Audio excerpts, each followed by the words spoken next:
प्यारे बच्चों नमस्कार।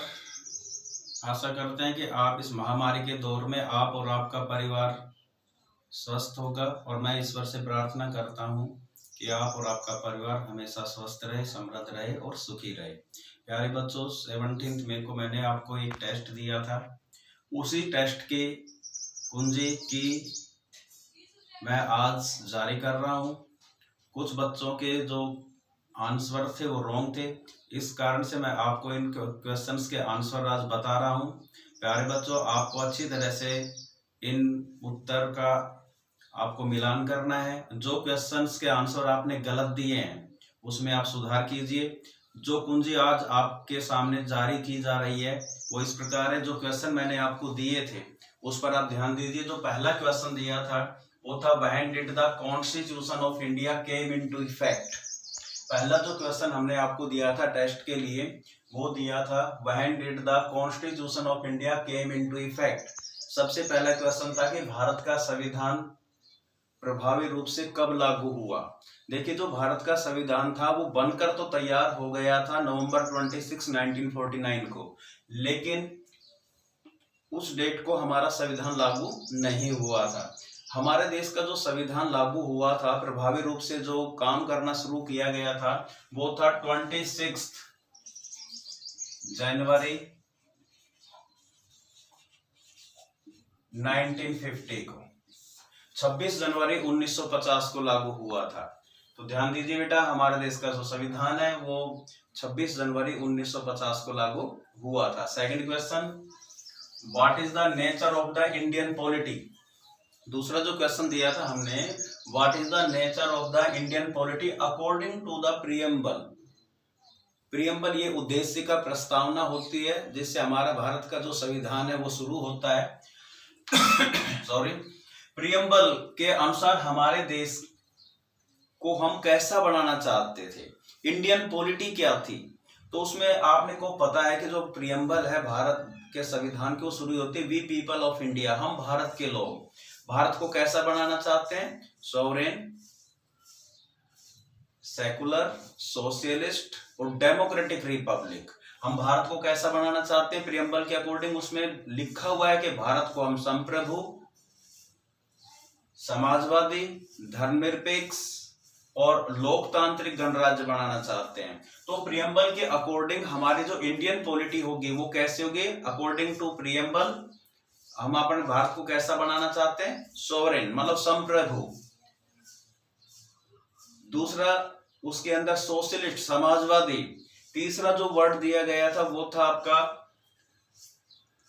उसके अंदर सेकुलर धर्मनिरपेक्ष और चौथा है आपका डेमोक्रेटिक रिपब्लिक लोकतांत्रिक गणराज्य बनाना चाहते हैं। तो इंडियन पॉलिटी कैसी है, क्या करना चाहते हैं भारत को, एक सोवरेन, सेकुलर, सोशलिस्ट और डेमोक्रेटिक रिपब्लिक बनाना चाहते हैं।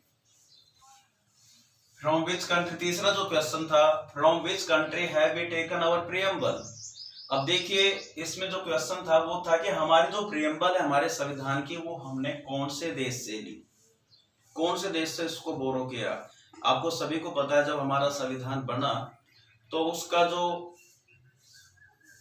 2/3 पार्ट है, 2/3 जो पार्ट है वो हमारे भारत शासन अधिनियम 1935 से था, और जबकि 1/3 1/3 जो पार्ट है वो दूसरे देशों के संविधान से लिया गया था। बहुत सी चीजें हैं जैसे फंडामेंटल राइट्स, डायरेक्टर जो प्रिंसिपल्स ऑफ स्टेट्स और दूसरे ऐसे बहुत सी चीजें हैं जो हमने दूसरे देशों के संविधान से ली है। उसी के अकॉर्डिंग जो प्रियम्बल है ये भी हमारे दूसरे देशों के संविधान से ली गई है, और वो देश है यूएसए। वो कौन सा देश है, जो प्रियम्बल है हमारे देश के हमारे संविधान की जो प्रियम्बल है वो यूनाइटेड स्टेट ऑफ अमेरिका से ली गई है, यूएसए से ली गई है। फोर्थ जो क्वेश्चन है, in which part of the constitution the fundamental rights have been given. अब इसमें यह बताना है कि हमारे संविधान के अंदर जो फंडामेंटल राइट्स का जो पार्ट है, फंडामेंटल राइट्स है वो संविधान के कौन से भाग में है? तो हमारा जो ओरिजिनल कॉन्स्टिट्यूशन था उसके अंदर 22 पार्ट्स थे और अलग अलग पार्ट्स में हमने अलग अलग चीजों के बारे में बताया है। किसी में सिटीजनशिप के बारे में, किसी में ड्यूटीज के बारे में, किसी में डायरेक्टर प्रिंसिपल्स के बारे में, किसी में फंडामेंटल राइट्स के बारे में, किसी में स्टेट और गवर्नमेंट के बारे में, वो सारी चीजों के बारे में अलग अलग बताया गया है। तो जो फंडामेंटल राइट्स है वो कौन से पार्ट के अंदर है? तो वो आप ध्यान दीजिए, कॉन्स्टिट्यूशन का जो पार्ट 3 है उसके अंदर फंडामेंटल राइट्स के बारे में बताया गया है। किसके बारे में? फंडामेंटल राइट्स के बारे में पार्ट 3 में बताया गया है। इसी तरह question number 5, is right to property a fundamental right? क्या राइट टू प्रॉपर्टी एक फंडामेंटल राइट से एक मौलिक अधिकार है? देखो, जो हमारा कॉन्स्टिट्यूशन था उस ओरिजिनल कॉन्स्टिट्यूशन के अंदर हमको 7 राइट्स दिए गए थे, लेकिन राइट टू प्रॉपर्टी का जो फंडामेंटल राइट्स है उसको रिमूव कर दिया गया और उसको एक लीगल राइट बना दिया, कानूनी अधिकार बना दिया गया था।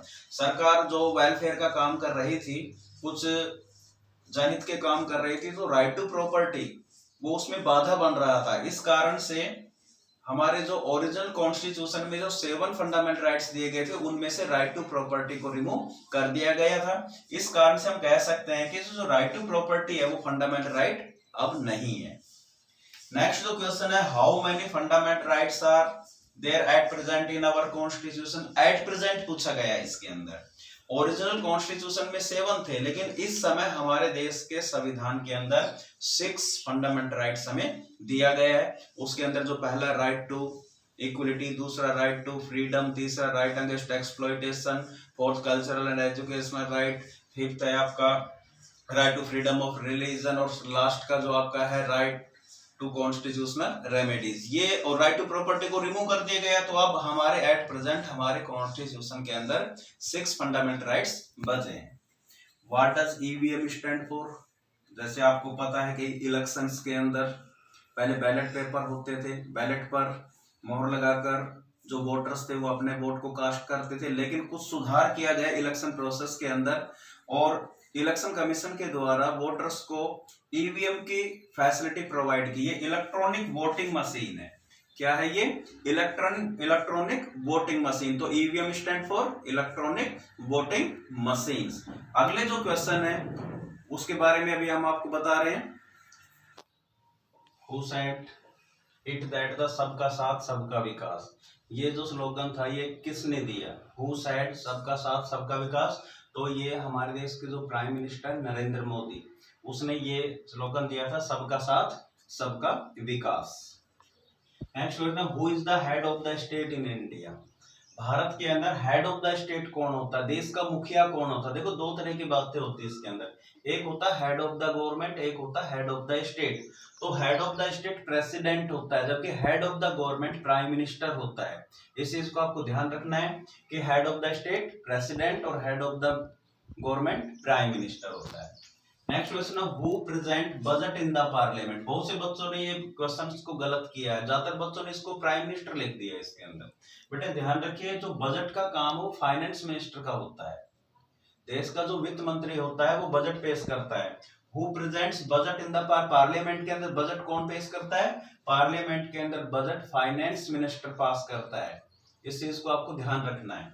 Next, who formulate the council of minister? अब ये ध्यान रखिए, जो मंत्रिपरिषद का निर्माण कौन करता है? तो इसमें आप देखिए, काउंसिल ऑफ मिनिस्टर फॉर्मुलेट करता है प्राइम मिनिस्टर। ये प्राइम मिनिस्टर का काम होता है कि वो किन जो सांसद के जो हमारे पार्लियामेंट के मेंबर्स होते हैं उनको किसको मिनिस्टर बनाना है, किसको नहीं बनाना है, किसको वो मंत्रिपरिषद में शामिल करेगा, किसको नहीं करेगा, वो सारा का सारा काम कौन करता है? प्राइम मिनिस्टर करता है। तो ये हु बनाता कौन है, फॉर्मुलेट करता है? Prime minister. ध्यान रखिए, लेकिन उनको शपथ दिलाता है प्रेसिडेंट। जितने भी मिनिस्टर है, जितने भी मंत्री है, वो बनाता है प्राइम मिनिस्टर, ध्यान रखिए, और उसको शपथ दिलाता है प्रेसिडेंट। ये आपको ध्यान रखना है। तो फॉर्मुलेट कौन करता है काउंसिल ऑफ मिनिस्टर को? प्राइम मिनिस्टर करता है। Name the present president, vice president and the prime minister. अब हमारे देश के इस समय वर्तमान प्रेसिडेंट कौन है, वाइस प्रेसिडेंट कौन है, प्राइम मिनिस्टर कौन है? तो जो प्रेसिडेंट है हमारे देश के वो कौन है? श्री रामनाथ कोविंद। वाइस प्रेसिडेंट श्री वेंकैया नायडू और प्राइम मिनिस्टर श्री नरेंद्र मोदी है। नेक्स्ट है name the two houses of the parliament. आपको सभी को तक है parliament consist of president, Rajya Sabha and Lok Sabha. हमारे जो पार्लियामेंट उसके टू हाउसेज के नाम पूछे गए हैं, तो टू हाउसेज कौन से हैं? Rajya Sabha and Lok Sabha. How many members are nominated in Rajya Sabha by the president? Next question है how many members are nominated in Rajya Sabha by the president? जैसे आपको पता है कि लोकसभा में जो हमारे देश के राष्ट्रपति है वह 2 व्यक्तियों को नॉमिनेट कर सकता है, जबकि राज्यसभा के अंदर उसको अधिकार है कि वो 12 सदस्यों को नॉमिनेट कर सकता है। वो आर्ट के क्षेत्र में, साइंस के क्षेत्र में, किसी भी जो महत्वपूर्ण जो क्षेत्र होते हैं जिनमें वो बहुत ही अच्छा कार्य किया है, ऐसे प्रसिद्ध लोगों को वो राज्यसभा के अंदर नॉमिनेट कर सकता है। तो कितने मेंबर्स को? 12 मेंबर्स को नॉमिनेट कर सकता है president. Next question in which house the money bill is initiated?